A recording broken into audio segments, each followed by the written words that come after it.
परंतु स्त्रीला कधीही कमी समजू नका, कधी स्त्रीला कमी समजायचं नाही. स्त्री एक नारी आहे, स्त्री एक शक्ती आहे. आणि या ठिकाणी एक स्त्री एक नारी आहे, स्त्री एक शक्ती आहे. ताई एका ठिकाणी गेलो पहा आम्ही, आता कार्यक्रम रोजचेच आहेत नवरात्रामध्ये. गेल्याच्या नंतर तिथं 3-4 असे मुलं बसलेले होते. आता इथं मुलं नाहीत, छोटे छोटे मुलं खेड्यामध्ये गेल्याच्या नंतर दिसतात, समोर बसतात, चिवचिवाट करतात. एकाने प्रश्न केला मला कीर्तनामध्ये, ताई नारी ही शक्ती आहे, मग नेमका नर काय आहे? हा मोठा प्रश्न केला. आता ह्याचं उत्तर द्यावं तरी काय? नारी शक्ती आहे प्रत्येकाला माहिती बाबा, परंतु नर काय, नेमका नराचं काम तरी काय? मी म्हटलं ताई मला येत नाही बाळा, मला त्याचं उत्तर येत नाही, तूच सांग. आता काय लेकरांचं कुठं नादी लागावं? त्याला म्हटलं तूच सांग. त्याने सांगायला सुरुवात केली, ताई नारी शक्ती आहे तर नर हा सहनशक्ती आहे. जेव्हापासून त्याचं लग्न होतं तेव्हापासून सर्व त्याला सहनच करावं लागतं.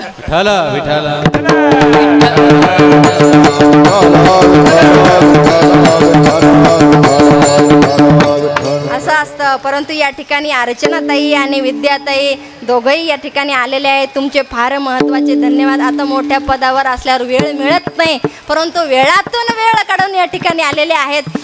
पवारताईंचा आधीच परिचय असल्यामुळं त्यांचे सगळ्यात महत्त्वाचे धन्यवाद. त्याचबरोबर या ठिकाणी अर्चनाताईसुद्धा यादव ह्यासुद्धा या ठिकाणी आलेले आहेत. सुरुवातीलाच आल्या, परंतु कसं आता वयामानानुसार जरा नावं ध्यानात राहत नाहीत. वय झाले आता करणार तरी काय. तुमचे दोघींचे सुद्धा धन्यवाद. विठ्ठल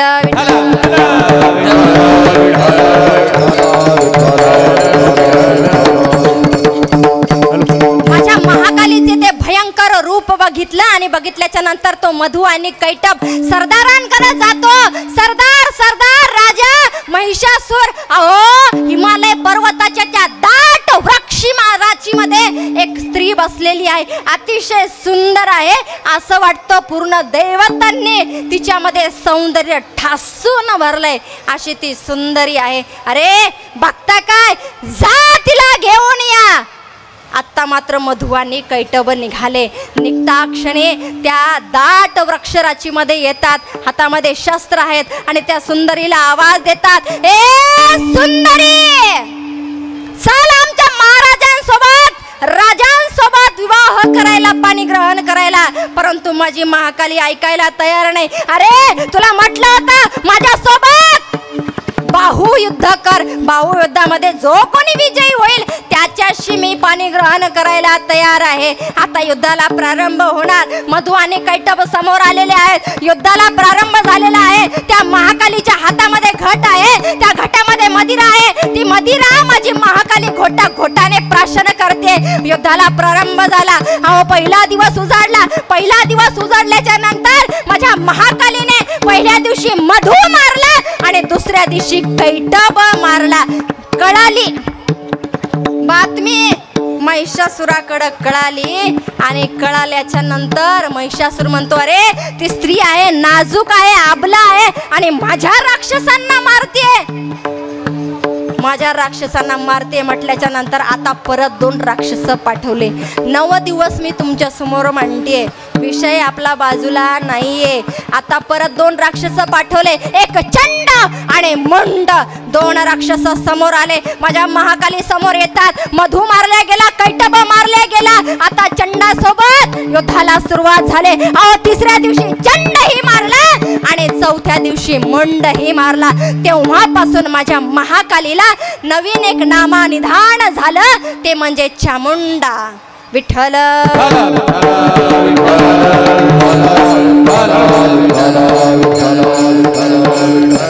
आता चामुंडा माता समोर युद्ध करते, माझे महाकाली युद्ध करते. अहो ही बातमी कळाली महिषासुराला, ती स्त्री आहे, ती नारी आहे, माझ्या प्रत्येक योद्धाला, माझ्या राक्षसाला मारते. आता करावं तरी काय? परत रक्तबीज पाठवला, असे अनेक राक्षस पाठवले. आता 9वा दिवस उजाडला. 9वा दिवस उजाडल्याच्या नंतर महिषासुर म्हणतोय, अरे आता मी जाणार. स्वतः मी जाणार त्या स्त्रीसोबत युद्ध करायला. आता हा राक्षस निघाला, हातामध्ये शस्त्र घेतलेले आहे, अफाट सैन्य सोबत घेतलेला आहे. अहो युद्धाला प्रारंभ होणार. गेला गेला गेला पर्वताच्या पायथ्याशी त्या दाट वृक्षराजीमध्ये माझी महाकाली बसलेली आहे आणि त्या महाकाली सोबत आता युद्ध होणार, भयंकर युद्ध होणार. सर्वजण लक्ष देऊन ऐका.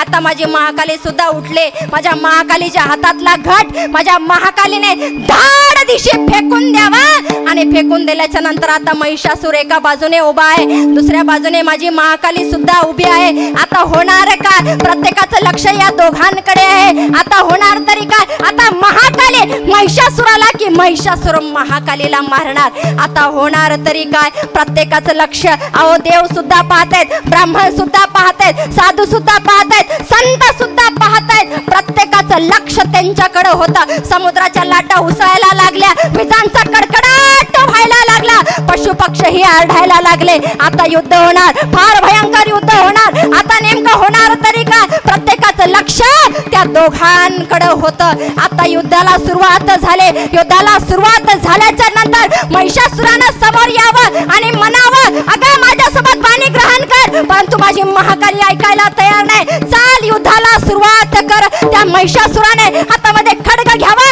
आणि घेतल्याच्या नंतर माझ्या महाकालीवर धाड दिशे वार करावा. छातीवर वार केला आणि वार केल्याच्या नंतर आता मात्र माझी महाकाली चवताळले आणि चवताळल्याच्या नंतर माझ्या महाकालीच्या हातामध्ये शस्त्र आले. शस्त्र आल्याच्या नंतर माझ्या महाकालीने एका वारामध्ये त्या महिषासुराचा धाड आणि शिर वेगळं करावं. आता समुद्राच्या लाटा शांत व्हायला लागल्या, पशु पक्ष्यांचा चिवचिवाट शांत व्हायला लागला, साधू संत आनंदित झाले आणि देव ब्राह्मण वरून म्हणजे अवकाशातून त्यांच्यावरती फुलांचा वर्षाव सुद्धा करतायत. विठ्ठल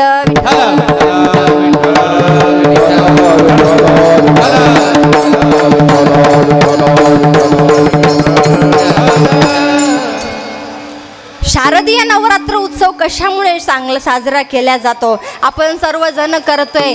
कशामुळे केला जातो? अहो माझ्या महाकालीने 9 दिवस रात्र आणि दिवस युद्ध खेळलं होतं. अनवाणी पायाने होते. अहो माझ्या महाकालीने अन्नाचा कण सुद्धा घेतलेला नव्हता. अशी रणचंडी माझी महाकाली युद्ध करत होते. म्हणून आताचे सर्व जे काही संस्कारी असणारे मुलं मुली जे आहेत ते आत्ताही जेव्हापासून घटस्थापना होते तेव्हापासून पायामध्ये चपला आणि 9 दिवस उपवास सुद्धा करतात. असे बरेच जण आहेत उपवास करतात. आम्ही एक टाइमच करतो बरं, 2 टाइम होत नाही आम्हाला. कोणी कोणी 9 दिवस उपवास धरता, आम्हाला होत नाही 9 दिवस उपवास धरणं. आता खंडागळे साहेबांना सगळं माहीत आहे. आपल्या तिथे येतात, अतिशय सुंदर गायनाचा त्यांना आवड असल्यामुळं त्यांना सगळंच माहिती आहे. माझं कुटुंब वगैरे, कुटुंब जरा मोठंच आहे, 50-60 माणसांचं. आमच्याच्याने तेवढा उपास होत नाही. आम्ही एकच टाईम उपास धरत असतो, सकाळी संध्याकाळी सोडून देत असतो प्रत्येकजण. अहो कुठे कुठे तर अशी परंपरा आहे, आपली संस्कृती आहे, सतत 9 दिवस व्यक्ती पलंगावरती सुद्धा बसत नाही. कारण ती भगवती माता, ती जगदंबा सिंहासनावर बसलेली आहे आणि आपण त्या उंच जागेवर बसणं बरोबर नाही. म्हणून असे प्रत्येक जण, बरेच जण असे आहेत की ते सिंहासनावर सुद्धा बसत नाही, चपला सुद्धा घालत नाही. अहो देवीचे अनेक रूप आहेत, कित्येक रूप आहेत, अनेक रूप आहेत. ती देवी कधी भगवती असते, ती देवी कधी दुर्गा असते, ती देवी कधी रणचंडी असते, ती देवी कधी रणरागिणी असते, ती देवी कधी मीरा असते, ती देवी म्हणजे कधी जना असते, ती देवी म्हणजे कधी माझी आदिशक्ती मुक्ताई सुद्धा असते. संत म्हणतात आदिशक्ती मुक्ताई दासी जनी लागे पायी. अहो ती भगवती एकदाचा प्रसंग आहे. ज्या वेळेस माऊलींना समाधी लागली, समाधी लागता क्षणी अहो त्या समाधीचं उत्थान करण्याचं सामर्थ्य जिच्यामध्ये आहे ती म्हणजे माझी आदिशक्ती मुक्ताई. ताटी उघडा ज्ञानेश्वरा, योगी पावन मनाचा, हा जगाला उपदेश करणारी म्हणजे माझी आदिशक्ती मुक्ताई आहे. हो अहो मंदिर विध्वंस होत होती, देवालय शिवालय संपुष्टात येत होती, परंतु हातामध्ये पिंड घेऊन डोक्यावरती पदर घेऊन पुन्हा मंदिराची बांधणी करणारी पुण्य श्लोक रूपाने आलेली माझी अहिल्यादेवी होळकर ही सुद्धा एक आदिशक्तीच होती. नामदेवरायांच्या करंगळीला धरावं आणि वाळवंटामध्ये जावं आणि पांडुरंगाच्या भजनामध्ये तल्लीन तदाकार व्हावं आणि देवाला आळवावं, ती म्हणजे संत जनाबाई ही सुद्धा एक आदिशक्तीच होती. अहो, एखादं रस्त्यावर पडलेलं मूळ आहे, बाळ आहे, त्यांना खायला मिळत नाही, अनाथ आहे, परंतु त्या मुलाला उचलून घ्यावं आणि मातेसारखं उदराला लावावं, आपल्या घासातला घास त्या बाळाला चारावा, म्हणजे ती सिंधुताई सपकाळ ही सुद्धा एक आदिशक्तीच होती.